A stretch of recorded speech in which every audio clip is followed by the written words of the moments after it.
Hello everyone! Itong picture na to ay dumaan sa newsfeed ko sa Facebook at napapanahon talaga itong topic na to sa ngayon. Trending siya. So, um, magbibigay ako ng komento about dito. Para sa akin, parehas kasi silang may point. Si Ai bilang um, anak na mindset at si Pokwang bilang nanay na mindset. So, ang sabi ni Ai dito makananay ako, yung iluwal ka sa mundo, hindi, hindi mo mababayaran yun. Ang sabi naman ni Pokwang, para sa akin, no, hindi responsibilidad ng anak ang magulang. So, magkaibang opinion sila, pero para sa akin, para silang may point. So, discuss natin kung bakit. So, okay. Paano ko nga ba nasabi na para silang may point? Sa side ko kasi, sa side ni Ai is, bilang anak, may point siya na kapag mahal natin yung magulang natin or tayo bilang anak, hindi natin bibilangin or titingnan or hindi tayo magbibilang ng kaya at hindi kayang gawin ng magulang natin para sa atin.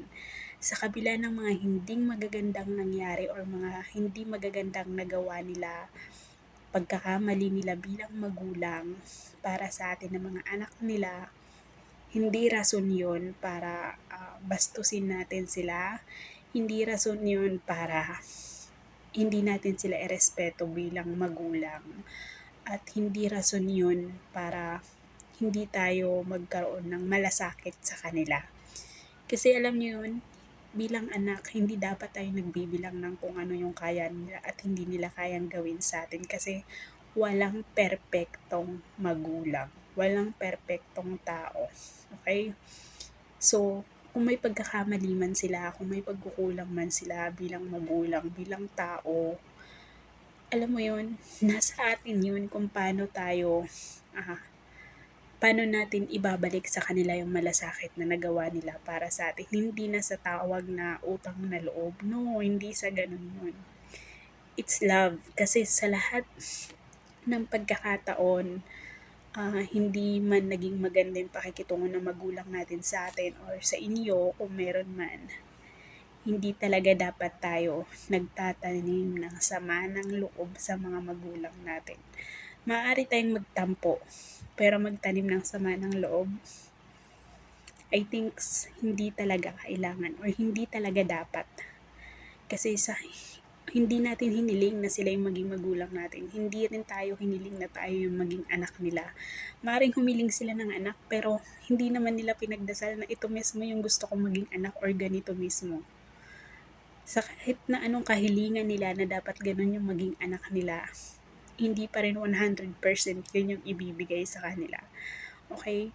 Lahat tayo nandito dahil naniniwala kayo doon sa kasabihan na walang nabubuhay na sino man na nabubuhay para sa sarili lamang. Kung alam nyo yun, marirealize nyo na totoo talaga yun. Kasi lahat tayo dito ay may responsibilidad sa bawat isa. Lalo na sa magulang at anak. Diba? Lalo na sa ganong relationship. Okay, sa side naman ni Pokwang, na sinasabi niyang hindi obligasyon ng anak ang magulang. Mindset ng magulang dapat talaga ganun. 'Di ba? Kasi kahit na anong sacrifices yung ginawa ng magulang para sa anak, hindi talaga nila kailangan mag-demand or umasa na balang araw susuklian ng mga anak nila yung paghihirap na ginawa nila para sa mga anak nila. Kasi totoo naman, may sariling buhay yung anak nila or may sarili tayong buhay na kailangan harapin at asikasuhin pagdating ng panahon. Nandyan lang sila to guide us, to raise us, to give us yung kailangan natin bilang anak at sila bilang magulang kung ano yung kailangan nilang gawin. Tama naman yun si Pokwang. Dapat talaga yung mga nanay or yung mga magulang ay hindi sila nag-look forward na ay itong anak ko dapat paglaki nito ganito ganyan, dapat ganito sila sa akin ganyan. No, hindi talaga tama din yun. Pero yung magulang, kung ano man yung pagkakamali dapat ng isang magulang, handa silang tanggapin sa sarili nila kung ano yung mali nila at tawag dito, ipaunawa sa mga anak nila na hindi dapat gano'n. Okay? Hindi dapat gano'n komplikado yung buhay bilang ina at anak sa bawat relasyon ng mga magulang at anak. So, alam nyo kasi, dito sa mundo,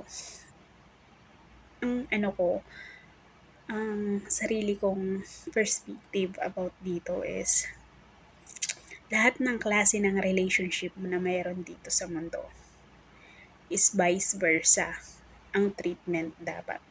Vice versa dapat ang pagmamahal, ang respeto, ang panguunawa, ang pag-iintindi sa lahat ng pagkakataon. Alam niyo yun, hindi kasi one-sided lang. Diba sa love, hindi pwedeng one-sided lang. Sa kahit na anong relationship, sa kaibigan, sa magkaibigan, kailangan paras kayo may tiwala, may respeto sa isa't isa. Sa relationship ng mag-asawa, mag-shota, mag-jowa, ganon din. Vice versa dapat yun. Hindi pwedeng isa lang. So, lalo na sa magulang at mga anak. 'Di ba? Ngayon, kung tinuturing kang masamang anak ng magulang mo, then prove them wrong. Huwag mong patunayan na tama sila na masama kang anak.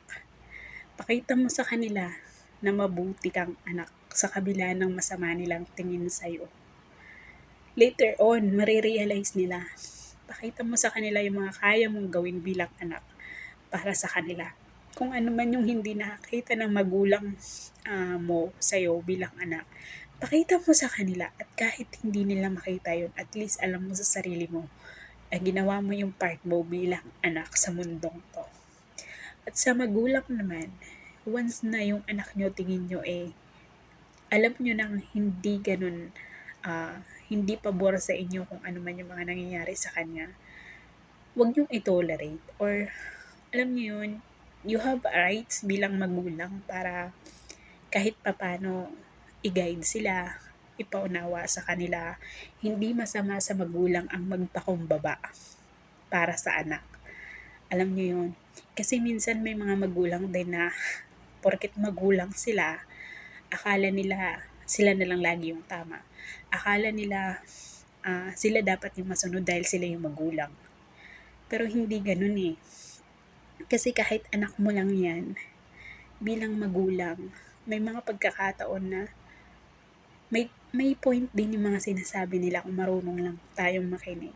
So, ganun dapat sa lahat ng relationship, lahat ng klase ng relationship is vice versa ang treatment.